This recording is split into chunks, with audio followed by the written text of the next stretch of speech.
I'm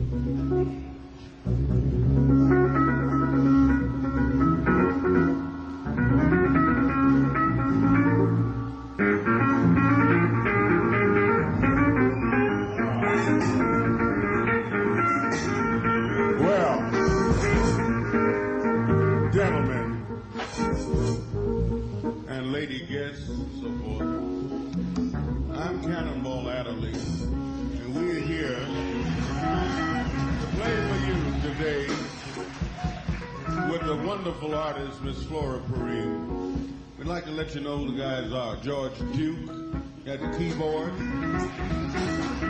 Miroslav Vitous on bass, Ndugu on drums, Raul de Souza on trombone, Airto Moreira percussion. The first thing is a group composition that's called Funky Thing.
polite as a feather can be.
gentlemen, Miss Flora Purim. Yes. Yes, we're glad to be back with the butterfly lady. I would like to tell you that's those of you who are here live and those of you who are on the other end of the radio checking us out, that we're all here because we love Flora Purim. And we all finally have the privilege to play with her once again. And that's a beautiful feeling.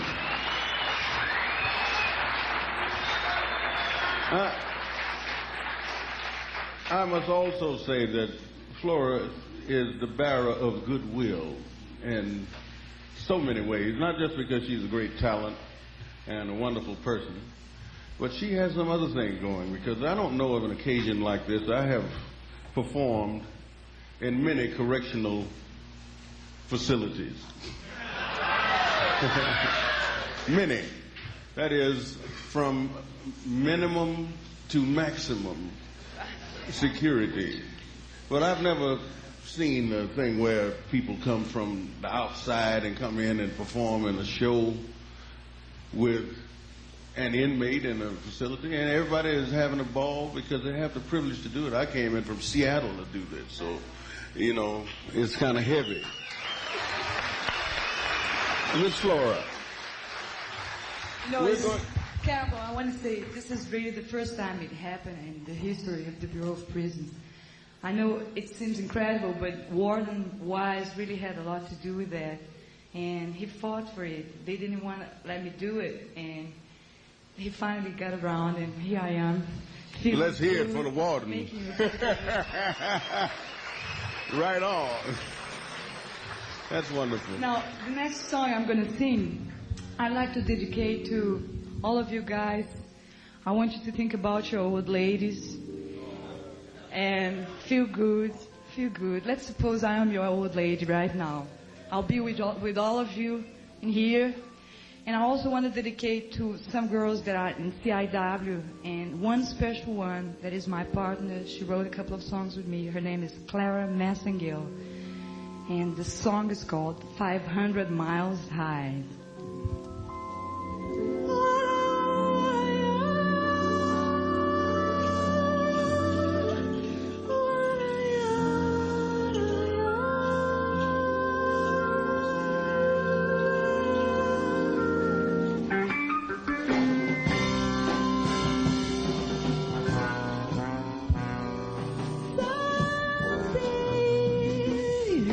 Into her eyes, stand out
Yes, 500 Miles High. That's a composition by the great Chick Corea, who I'm sure some of you know. He bad.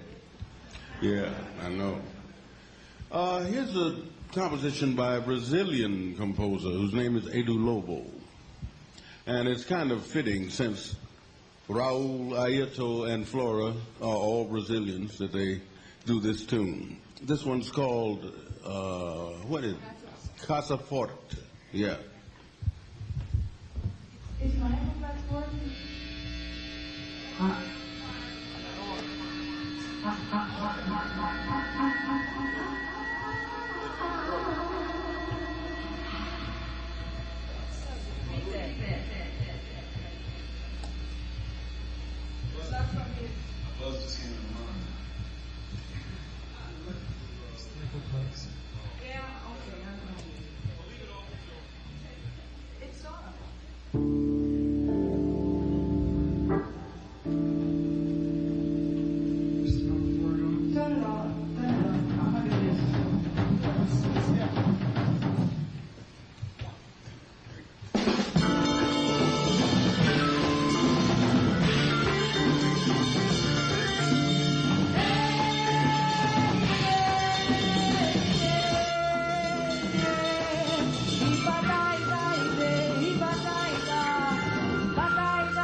Casa Forte.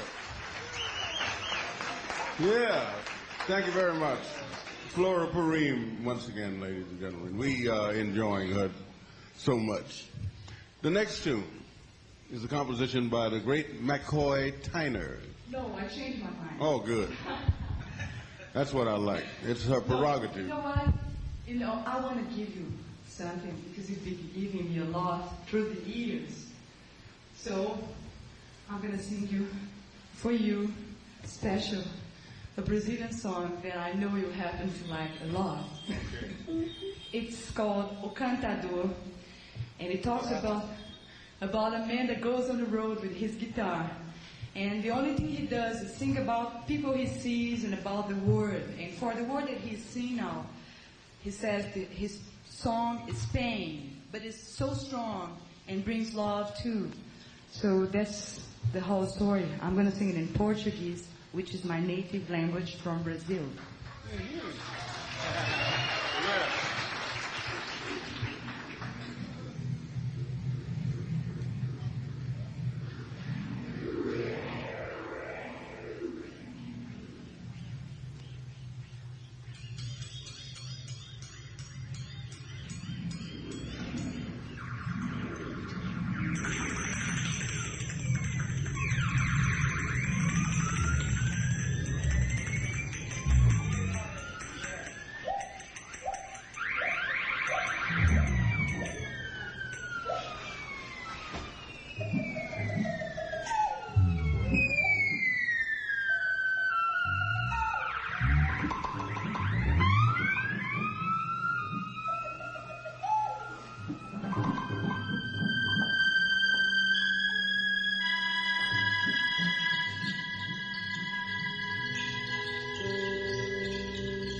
morte eu canto o amor.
Purim. We're grateful. For this next tune, Airto has something to tell you. All right. Yes. Well, wait a sec. I've got to tell you something, guys. First of all, this next guy that's coming here happens to be my old man, and I'm very proud of him. And I want you all to meet him so you know why I'm so happy all the time when you see me at the hospital. That's Airto Moreira, and he's a great percussionist.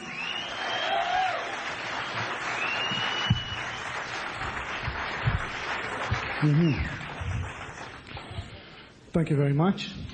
And my name is Airto, like Airto. And I am from Brazil. And I used to live in New York for 8 years. And now I'm living in Los Angeles. So I can come and visit Flora twice or 3 times a week. So I'm going to be playing some of my instruments, for you. And I'll start with the tambourine, which is not a big thing. The tambourine, like everybody knows, the tambourine is all over the world, all kinds of tambourines, Some, they have the skin, the head. Some of them, they don't, as you know. And there are even square tambourines, And Chinese, tambourine. Another day I was in Chinatown, in San Francisco. And I saw a Chinese tambourine, and it's beautiful, and a big one. But it was kind of too heavy to play the way that I play. So I didn't get it. But it's still there.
This one. Yeah, I say yeah because, no, because I just said yeah.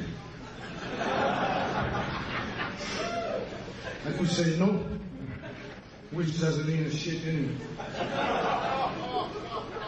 Like, this instrument is called a cuica, and it's a Brazilian instrument, which, doesn't mean nothing. And has a bamboo stick, inside, which is attached to the front, the skin. And this is a wet piece of cloth. And it's a kind of, it's a friction, which, with the wet piece of cloth, and the bamboo stick, and you get a sweet sound.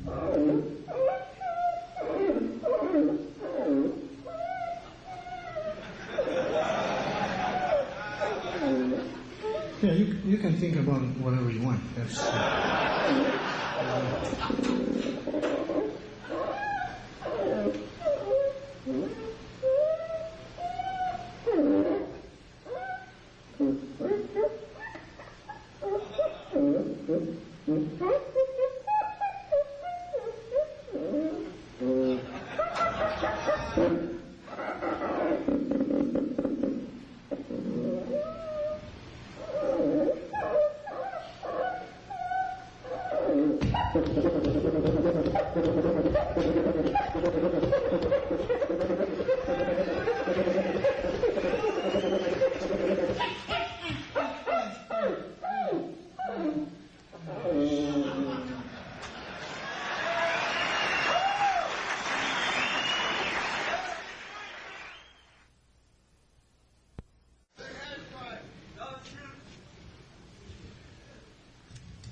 no, this is not a bow and arrow, or not even a pipe.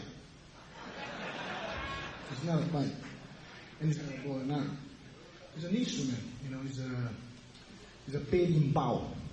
Berimbau comes from Africa, from Angola, which in Brazil is this instrument now is a part of the whole Brazilian culture. Was brought to Brazil a long time ago, in 1500. By the black people from Africa, from Angola. And they brought with them lots of things, beautiful things. And today is all mixed, you know, in Brazil. And we still have spiritual rituals, which we call spiritismo. And it's a dance also that used to be a fight. And it's called capoeira, which we play this instrument, you know, for this dance. I'm going to play now the berimbau for you, and I'm going to sing some, you know, some chants, okay?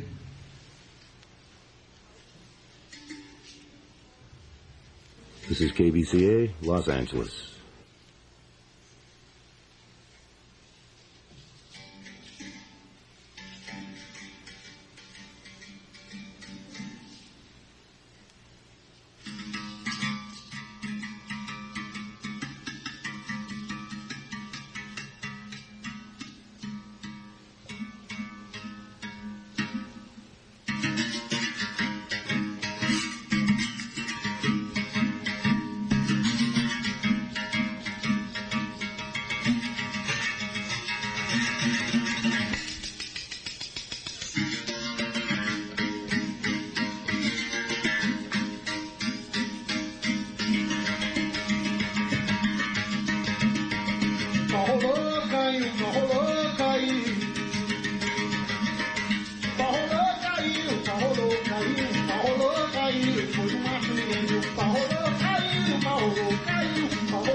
Airto Moreira, ladies and gentlemen.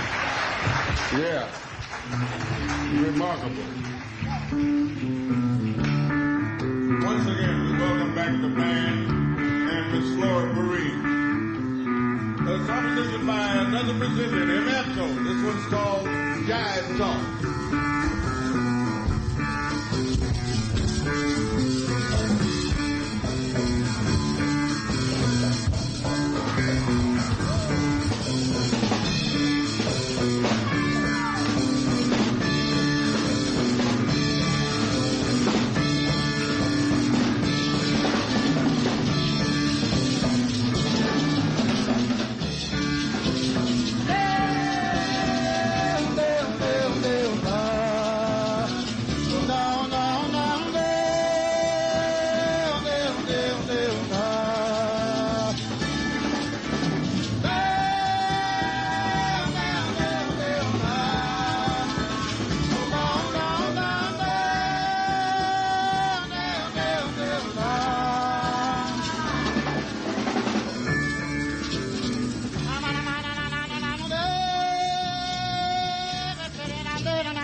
guess it's going to be it.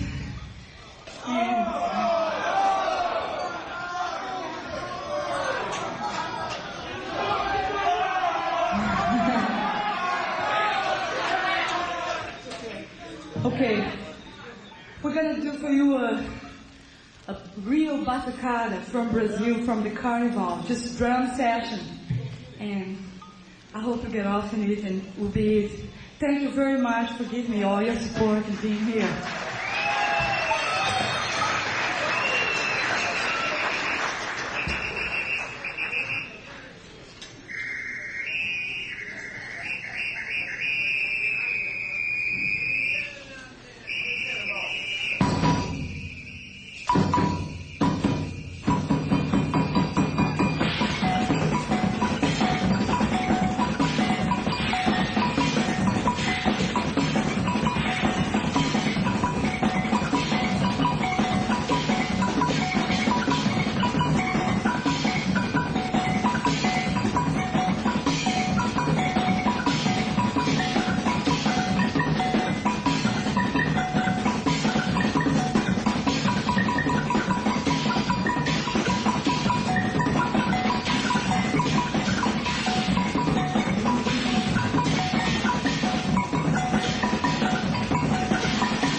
Once again, it's been our pleasure to perform for you here at Terminal Island and for those of you out there on the other end of KBTA. And once again, thank you, Ms. Flora Purim, for being so rich. Bye-bye.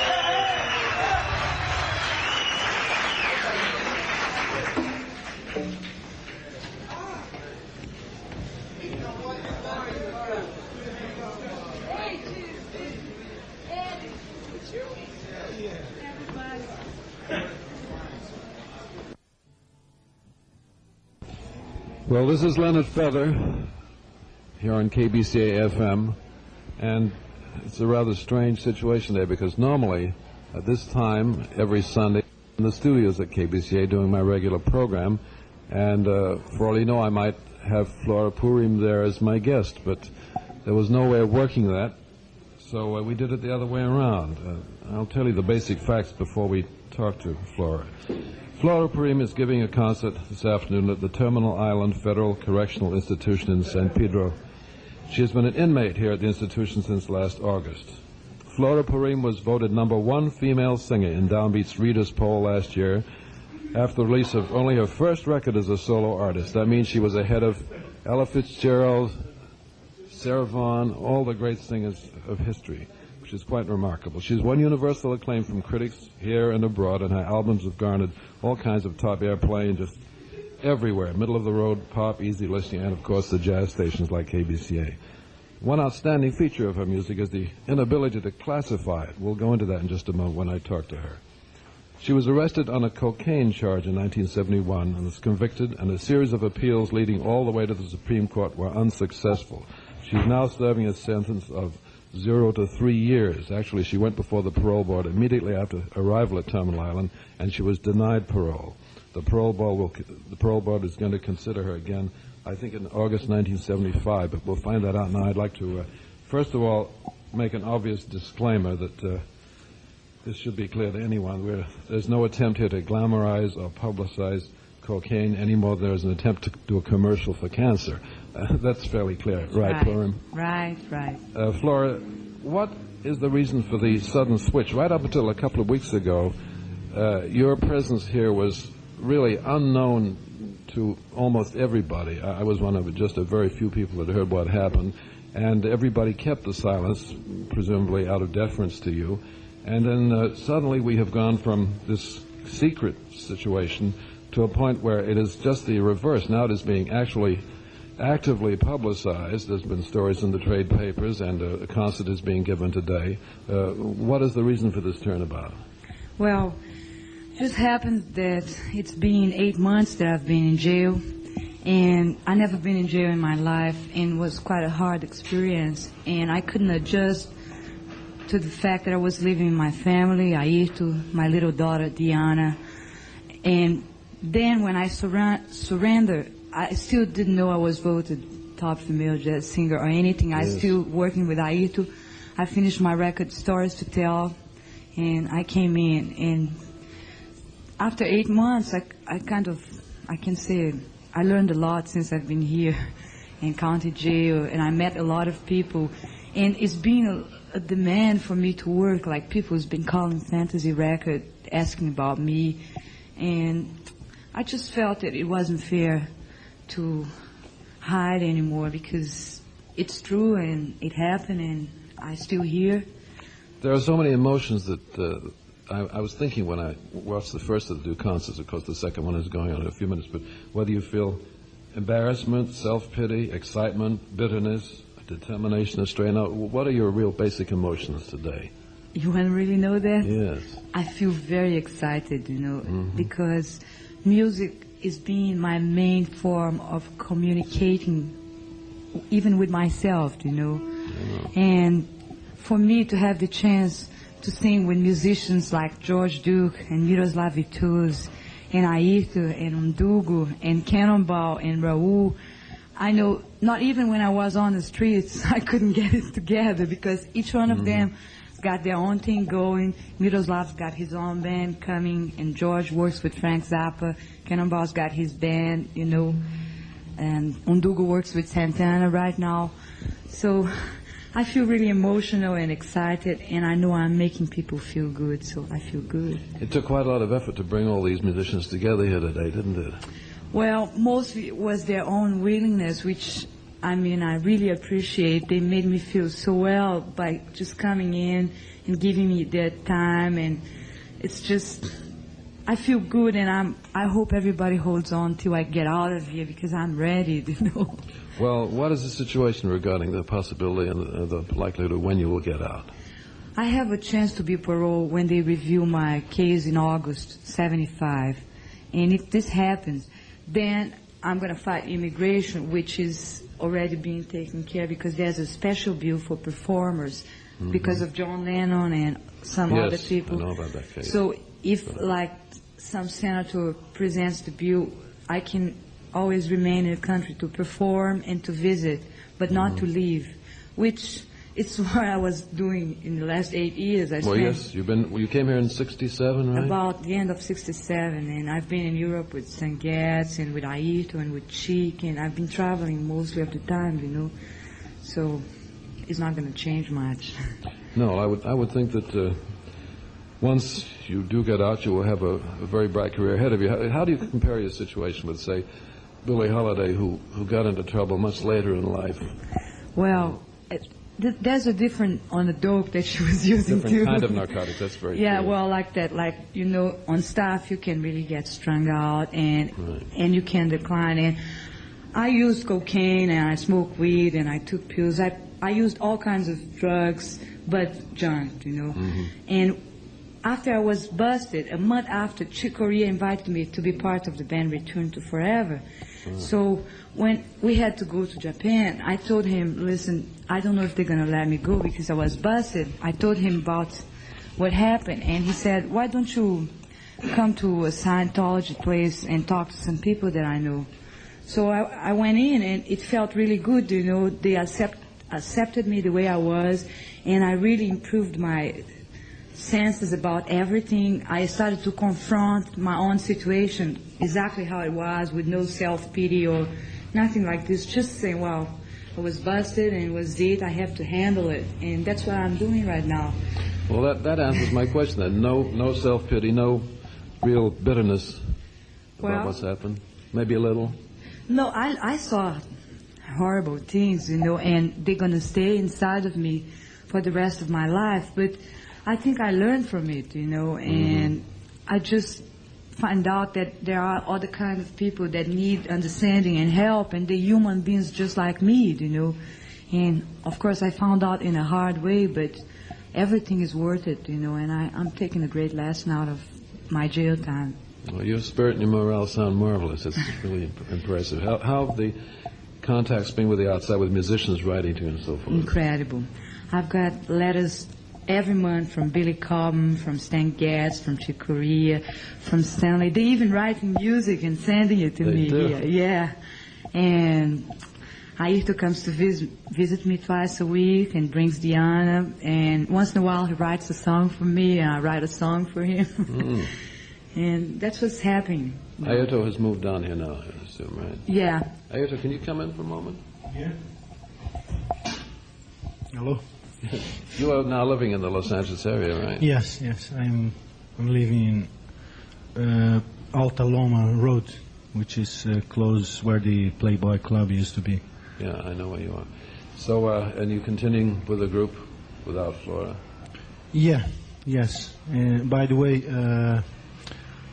I am, you know, this thing that happened, you know, with Flora and myself, you know, our family, had changed a lot of things for better, you know, because we can see much clearer now lots of things that we couldn't see before.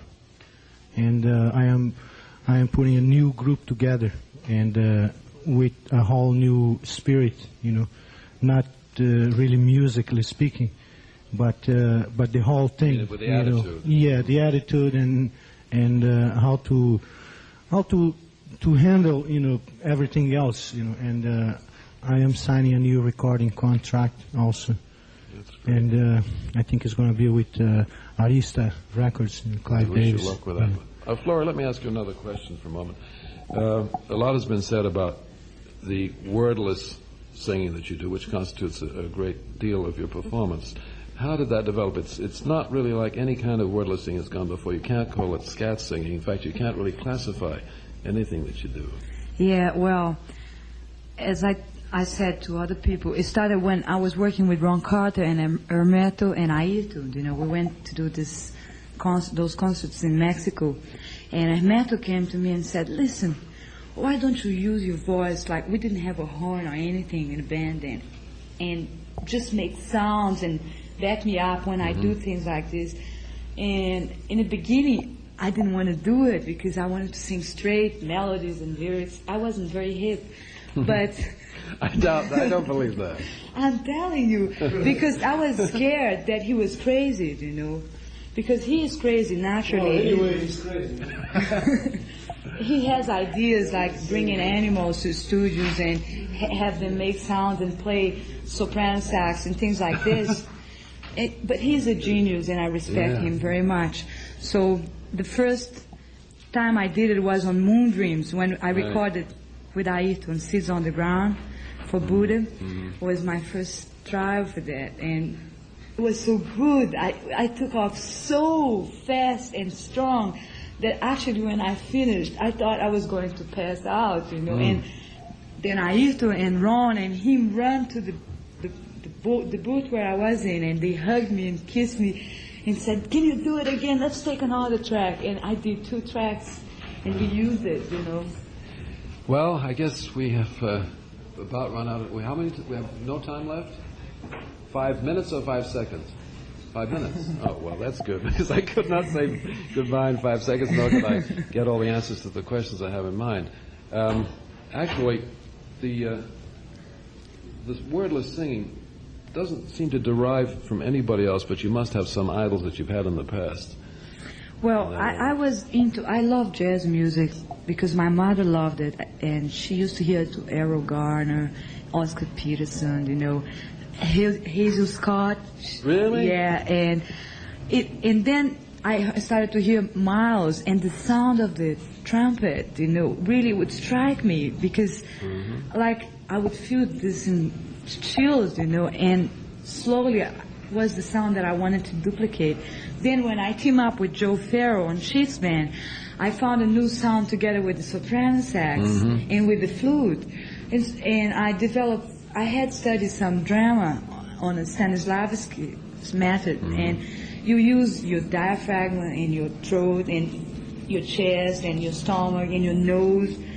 And I started to make the sounds travel so I could duplicate and make perfect, like, unisons. Right. And that's how I developed it, you know. There's a number you do with the Edo Lobo number called Casaforte, which has that wonderful upsweep type melody, and it seems to me that you probably think of yourself as some kind of a horn, maybe a saxophone. Yeah, that's right. It's just to reinforce the actual instrumental sound. And eventually, when it's like a funky piece, I'll go and I sing some Brazilian words or something that I feel. I only sing what I feel, and I improvise. You know, the accent and the words sound very rhythmically, and I use it too, you know. So when I did on Dr. Jive, on Butterfly Dreams, just picked up words and improvised them, you know. There's a certain aspect of that I think does qualify as jazz. You say you don't want to be categorized as any one thing, and I think jazz is just one of your many bags. Isn't that true? Oh, I love it. I said to Downbeat, to Lynn Lyons, and that's the way I feel. I feel really honored because all this is happening to me. And like the musicians in my country, when I came in, I used to sing ballads. I love Dinah Washington. And really? I had all her records, and I sang I Should Care. And, and even Ella, I sang What's New and things that standard tunes. And when I came in, the musicians said, well, just don't try to make it as a jazz singer because you're Brazilian and your background is different. And they born listening to 4/4 tempos, you can't possibly beat it. Do you think that's true? That's what they told me in there before I came in here. When I came in here, the first thing that blew my mind was when I met Gil Evans. He was one of my idols. And when he invited me to sing with the band, was the top of what I ever felt. I never thought I could make it, and I made it, and he was there all the time, and he wanted me to sing more and more and more. Then came Chick and Stan Getz and Luke Person, and one day I was at Walter Booker's house playing the guitar, and Thelonious Monk was there, and I never met him. I didn't see him. I didn't know it was him, and I played a ballad, a Brazilian ballad, and I sang. So he didn't say a word. He asked me to play it again, and when I finished, he came in and hugged me and kissed me, you know, and I couldn't believe it. And Maria Booker told me, "Do you know who's that? That's Thelonious Monk." Next thing I did, I saw him at Club Baron in Harlem, and I never thought he recognized me because you know how he is.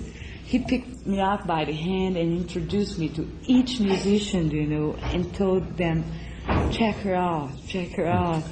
I think the reason that musicians react that way to you is that you are inherently a musician yourself. You studied guitar for 4 or 5 years with Oscar Castellanos, right? Who's now with Brazil 77. Yes. And I think your musicianship is one of the greatest aspects of your performance, and I'm looking forward to hearing it again right now. And I wish we had more time to talk. But Flora, is there anything you want to say to people who might get into the kind of situation you're in? Well, I just want to tell you all that a joint or a blow, it doesn't worth your freedom. Believe me, it's so much that you lose, and there's so many ways to get high. without life. drugs, right? Music is one of the best ones, but if you write poetry, or if you make leather, anything you do is an art, you know. Just get off in it and forget about drugs, because drugs is something that you depend on, and you got to depend on yourself. That's a wonderful closing thought. Flora Purim, it's been wonderful talking to you, and I hope the next time we meet. Your next birthday, by the way, belated happy birthday, I should say. That was Thursday, right? Yes. On your next birthday, I hope we'll meet somewhere else out in the world. Thank you very much. Thank you, all of you. And we'll be back right away with the concert.